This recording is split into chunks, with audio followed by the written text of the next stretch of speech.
আপনি কি জানেন আপনার শরীর চুপচাপ ধীরে ধীরে দুর্বল হয়ে যাচ্ছে আর আপনি টেরই পাচ্ছেন না?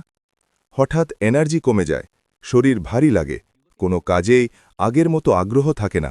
আমরা ভাবি এটা হয়তো বয়স বা ব্যস্ততার কারণে, কিন্তু সত্যিটা একটু ভিন্ন। ফাংশনাল মেডিসিন অনুযায়ী ভিটামিন ডি এর ঘাটতি শরীরের ভিতরের অনেক সিস্টেমকে ধীরে ধীরে দুর্বল করে দেয়। এটা শুধু হাড়ের জন্য না, এটা আপনার ইমিউনিটি, মাসল স্ট্রেংথ, এমনকি ব্রেইন ফাংশনের সাথেও জড়িত। যখন ভিটামিন ডি কমে যায় তখন শরীর ভেতর থেকেই লো সিগন্যাল দিতে শুরু করে।